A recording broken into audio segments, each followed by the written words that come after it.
My name is Sally Cole and I'm a solicitor with the Child Support Service at Legal Aid New South Wales. Welcome to the webinar, Child Support Essentials for Community Workers. We know that a lot of people might talk about child support problems with a community worker, social worker or financial counsellor. Child support issues also often come up in family dispute resolution and mediations. So the objective of this webinar is to give you some basic knowledge about child support so that you can identify issues and know where to send your clients for legal assistance. We don't have time to go into a lot of detail in this webinar, but if there are other topics you'd like us to cover in the future, please let us know. Child support is an issue that affects most separated families. That's because money and the financial support of children after the relationship breaks down is really important. So if you're working with parents or families after separation, it's quite likely you're going to come across some child support issues. Legally, all parents are responsible for the financial support of their children, and that responsibility is not changed by separation or divorce or whether the parents were in a relationship at all. It's not affected by where the children live or the amount of time they spend with a parent, and it's not affected by repartnering or remarriage of one or both of the parents. The child support scheme in Australia started in 1989, and since that time, child support is mainly dealt with by a government department, the Department of Human Services. In this webinar, I'm going to refer to the department as the Child Support Agency, as that is the name that most people seem to be familiar with. The Child Support Agency administers the child support legislation and is responsible for the assessment of how much child support is payable between parents, and also the collection and enforcement of child support payments where this is requested. Child support is payable until the child turns 18, although application can be made before the child turns 18 for an extension if they're still in school in that year. An application can be made to a court in limited cases where the child is over 18 but still completing education, or where they need financial support because of a physical or mental disability. The child support system is also connected with Centrelink benefits.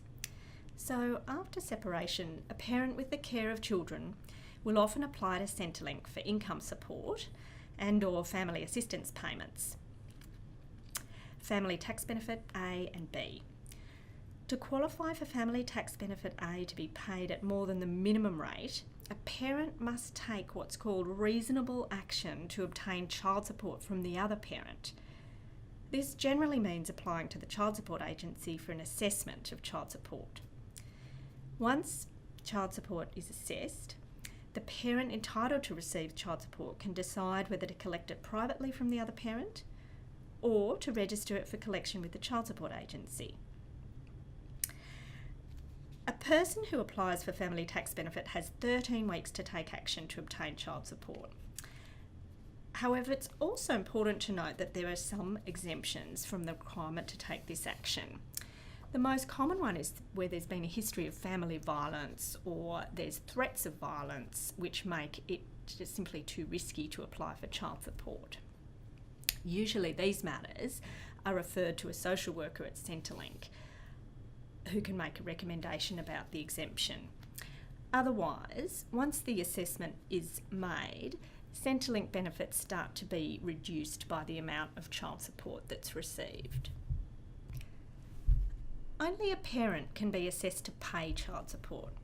However, if a third party, like a grandparent or a relative, has the care of the child, they can still apply for child support from the parents. Otherwise, child support is assessed between the parents, and the basic formula is based on three main components.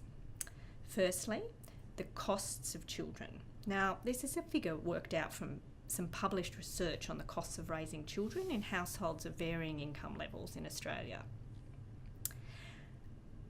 The second component is the income of each of the parents. And the third component is the level of care each parent has of the children. In addition to the basic formula, there are modified formulas that take into account dependent children from other relationships, where the parents might be paying child support in more than one case, and cases where the carer is not a parent.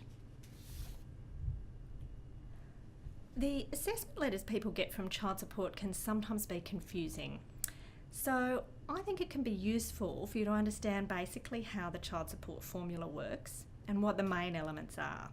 That way, if you see clients who say, for example, that child support has got their income wrong or their kids have started spending more time with them, you'll have an idea about how to point them in the right direction. So we're going to look at an example of the formula in action. In this example, Kim and Jeff have 2 children. Max is 9 and Lily is 6. Max and Lily live mainly with Kim, and every second weekend they spend time with Jeff, from Friday after school until Monday morning. So let's have a look at how that works out. So there are 8 steps to working out how much child support is payable. Step 1 is each parent's child support income is calculated from their adjusted taxable income minus a self-support amount. So the Child Support Agency usually gets that income directly from the Australian Taxation Office. Just note that even if a parent's income is lower than that self-support amount, in some circumstances a minimum rate applies. So a parent on a Centrelink benefit may still be required to pay a small amount of child support. Step 2 is that both parents' child support incomes are added together to get a combined child support income.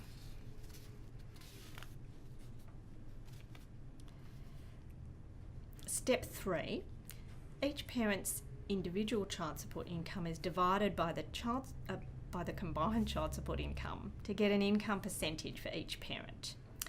So you can see in this case, because Jeff's got the higher income, he's got 75% of the income and Kim has 25%.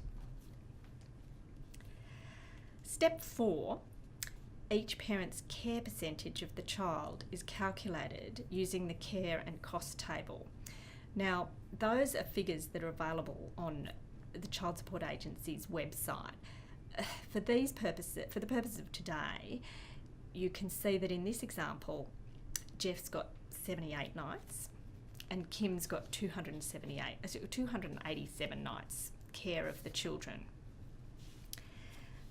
What that equates to is Jeff having 21% of the care and Kim having 79% of the care.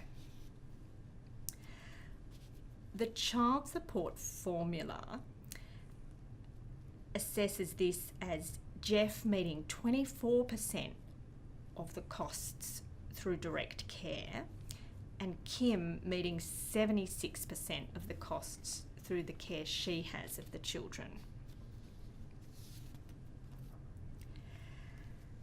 In step 6, the cost percentage is subtracted from the income percentage for each parent to get their child support percentage.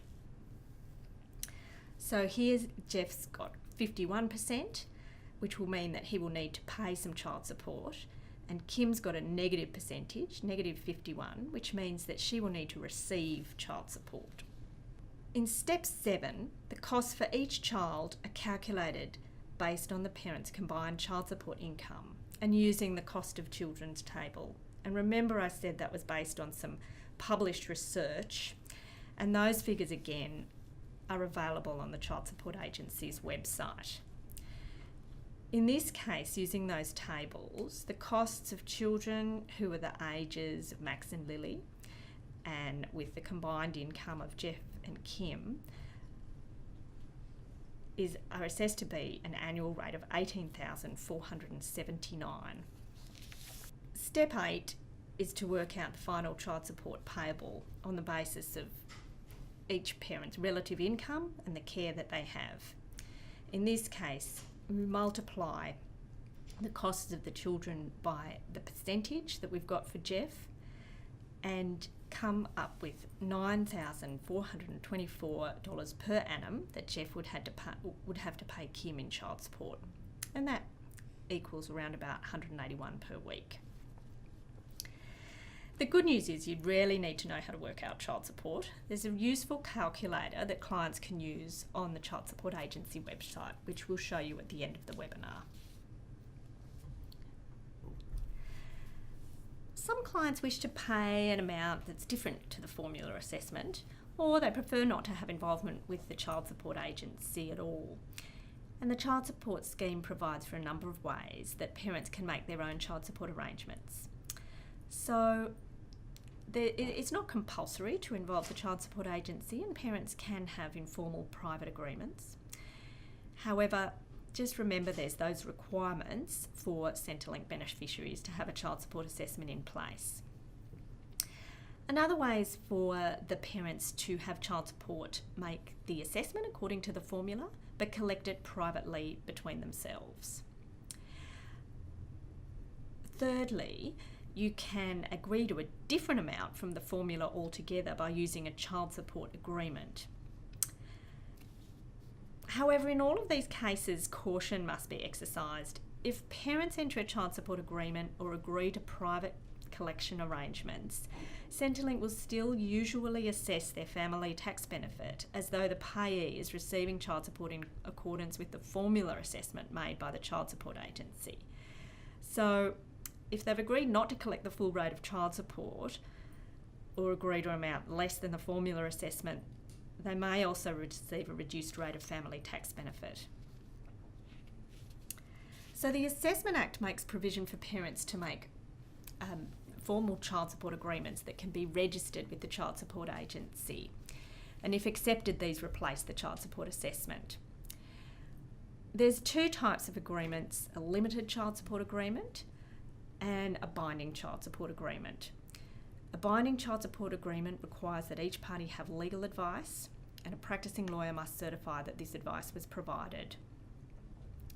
Binding agreements can be for either less or more than the assessment amount, the safeguard against the unfairness being that each party's had legal advice. By definition, binding child support agreements are very difficult to set aside. If the parties agree that they both want to terminate the agreement, they can make another agreement terminating the original agreement. Otherwise, the child support legislation provides for very limited circumstances in which the agreements can be set aside by the courts.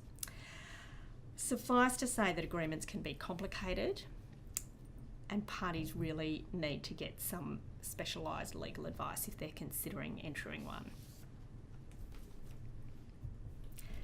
Some of the other child support issues that parents can need legal help with include proving or challenging parentage for child support purposes, applying for a change of assessment in special circumstances. So, for example, where a parent's taxable income doesn't reflect the full extent of their capacity to pay, having regard to their financial circumstances, or where the children have special needs or high costs because they go to private schools. They might need help objecting to decisions made by the child support agency and applying to the Administrative Appeals Tribunal or a court. People might need help with child support debts, retrospective changes to assessments, and increasingly we're seeing people with international child support issues, so where one of the parents lives overseas. All of these issues can be complex and distressing. Okay, so as promised, this is the Child Support Agency's website, and this is where you'll find useful information including forms, the care and costs tables that I was talking about, and the child support calculator. And this is us, the Child Support Service at Legal Aid New South Wales. We're a statewide service and we provide advice and minor assistance to members of the public in New South Wales. There's no means test for advice, and we provide face-to-face advice, child support advice in most Sydney metropolitan and most regional legal aid offices, as well as some outreach locations. We also provide advice over the telephone for people who are in regional or remote areas. For ongoing representation, people may need to apply for legal aid, which is then subject to a means and merit test. So I hope you'll feel free to refer your clients to us at the numbers shown, and thank you very much for tuning into the webinar.